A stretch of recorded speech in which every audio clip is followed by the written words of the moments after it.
Assalamualaikum warahmatullahi wabarakatuh. Selamat pagi dan salam sejahtera.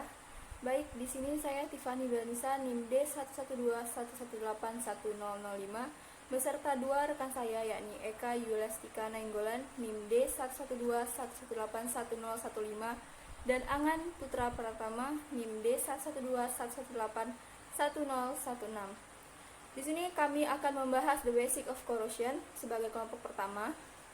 Langsung saja untuk slide yang pertama.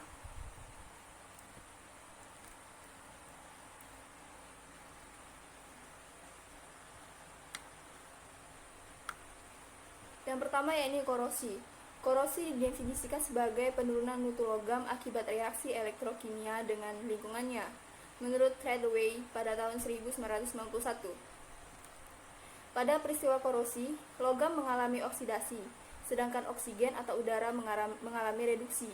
Peristiwa korosi sendiri merupakan proses elektrokimia, yaitu proses perubahan atau reaksi kimia yang melibatkan adanya aliran listrik.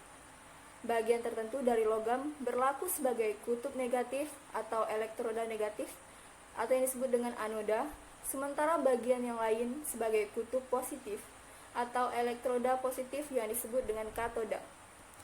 Elektron mengalir dari anoda ke katoda sehingga terjadi peristiwa korosi. Korosi terdiri dari berbagai macam, yakni uniform tech, pitting corrosion, erosion corrosion, galvanic corrosion, stress corrosion, crevice corrosion, korosi mikrobiologi, serta fatigue corrosion.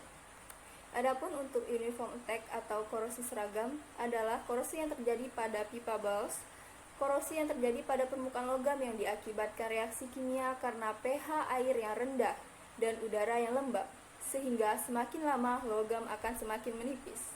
Biasanya ini terjadi pada plat baja atau profil dan logam homogen. Korosi jenis ini bisa dicegah dengan cara diberi lapisan lindungan yang mengandung inhibitor, seperti untuk lambung kapal akan diberi proteksi katodik, kemudian pemeliharaan material yang tepat, dan untuk jangka pemakaian yang lebih panjang diberi logam perpaduan tembaga sebesar 0,4%. Selanjutnya untuk pitting corrosion adalah korosi yang disebabkan karena komposisi logam yang tidak homogen, yang dimana pada daerah batas timbul korosi yang berbentuk sumur.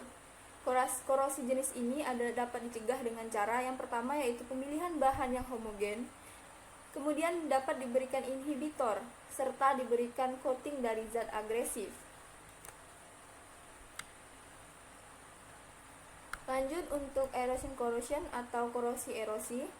Korosi yang terjadi karena keausan dan menimbulkan bagian-bagian yang tajam dan kasar.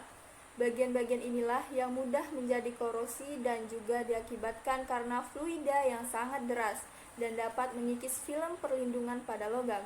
Korosi ini biasanya terjadi pada pipa dan propeller. Korosi jenis ini dapat dicegah dengan cara yang pertama dengan pilih bahan yang homogen, kemudian dapat diberikan coating dari zat agresif, serta dapat diberikan pula inhibitor, dan kemudian dapat dihindari dari aliran fluida yang terlalu deras. Untuk galvanic corrosion atau korosi galvanis terjadi karena adanya dua logam yang berbeda dalam satu elektrolit, sehingga logam yang lebih anodik akan terkorosi. Korosi ini dapat dicegah dengan cara yang pertama, dengan pemberian isolator yang cukup tebal hingga tidak ada aliran elektrolit. Kemudian dapat dipasangkan proteksi katodik serta penambahan anti korosi inhibitor pada cairan. Untuk stress corrosion atau korosi tegangan terjadi karena adanya butiran logam yang berubah bentuk yang diakibatkan karena logam tersebut mengalami perlakuan khusus, seperti diregangkan atau ditekuk dan lain-lain, sehingga butiran terjadi tegangan dan butiran ini sangat mudah bereaksi dengan lingkungan. Korosi jenis ini dapat dicegah dengan cara pemberian inhibitor, dan apabila ada logam yang mengalami stres, maka logam harus direlaksasi. Selanjutnya yaitu ada crevice corrosion atau korosi celah. Korosi yang terjadi pada logam yang berdempetan dengan logam lain, diantaranya ada celah yang dapat menahan kotoran dan air, sehingga konsentrasi oksigen pada mulut kaya dibandingkan pada bagian dalam, sehingga bagian dalam lebih anodik dan bagian mulut jadi katodik. Korosi ini dapat dicegah dengan cara yang pertama dengan isolator, kemudian dapat dikeringkan bagian yang basah dan dibersihkan kotoran yang ada. Next, korosi mikrobiologi.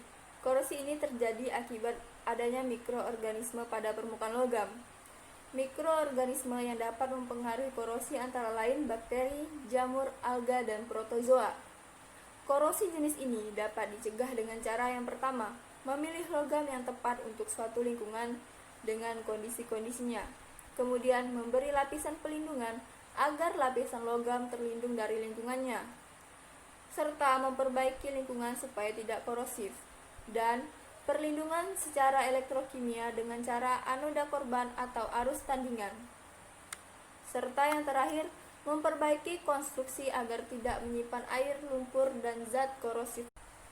Masuk pada laju korosi. Laju korosi pada umumnya dapat diukur dengan menggunakan dua metode. Yang pertama yaitu metode kehilangan berat dan metode elektrokimia. Metode kehilangan berat adalah menghitung kehilangan berat yang terjadi setelah beberapa waktu pencelupan.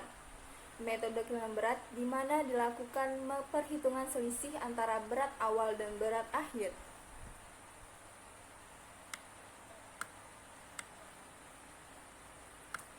Ekspresi satuan miles per year biasa dihitung dengan rumus MPY sama dengan 534 W per DAT, di mana W sama dengan berat yang hilang atau miligram, D sama dengan density benda uji korosi, A sama dengan luas permukaan, dan T sama dengan waktu atau hour. Korosi pada logam secara elektrokimia disebabkan oleh komposisi kimia logam tidak homogen, sehingga terjadilah penurunan mutu logam. Reaksi semacam ini adalah reaksi yang berlangsung secara spontan. Oleh sebab itu, proses terkorosnya logam oleh lingkungannya adalah proses yang spontan dan tidak dapat dicegah terjadinya. Di situasi praktis tersebut, serangan korosi hanya dapat dikendalikan, sehingga struktur dan komponen logam mempunyai masa pakai yang lebih panjang. Walaupun demikian, pengendalian korosi harus dilakukan semaksimal mungkin, karena dari segi ekonomi dan keamanan merupakan hal yang tidak mungkin untuk ditinggalkan atau diabaikan. Hal-hal yang mempengaruhi terjadinya korosi yang pertama ialah temperatur, di mana semakin tinggi temperatur maka reaksi kimia akan semakin cepat, maka korosi akan semakin cepat terjadi. Yang kedua ialah kecepatan aliran. Jika kecepatan aliran semakin cepat, maka akan merusak lapisan film pada logam, maka akan mempercepat korosi karena logam akan kehilangan lapisannya. Yang ketiga ialah pH. Pada pH yang optimal, maka korosi akan semakin cepat. Yang keempat ialah kadar oksigen, di mana semakin tinggi kadar oksigen pada suatu tempat, maka reaksi oksidasi akan mudah terjadi, sehingga akan mempengaruhi laju reaksi korosi. Dan yang kelima ialah kelembaban udara. Baiklah, saya Angani Putra Pratama. Di sini saya akan menjelaskan slide berikutnya, yaitu upaya-upaya untuk mencegah terjadinya korosi. Yang pertama adalah memilih logam yang tepat untuk suatu lingkungan dengan kondisi-kondisinya. Yang kedua, memberikan lapisan agar lapisan logam terlindung dari lingkungannya. Yang ketiga, memperbaiki lingkungan supaya tidak korosif. Yang keempat adalah perlindungan secara elektrokimia dengan anoda karbon atau arus tandingan. Yang kelima, memperbaiki konstruksi agar tidak menyimpan air, lumpur, dan zat korosif lainnya. Baiklah, sekian presentasi dari kelompok kami. Saya Angan Putra Pratama mewakili teman-teman saya, pamit undur diri. Mohon maaf jika ada kesalahan dalam kata-kata. Adir Alino, Bacuramin Kak Saroga, Basengat Kak Jubata. Terima kasih.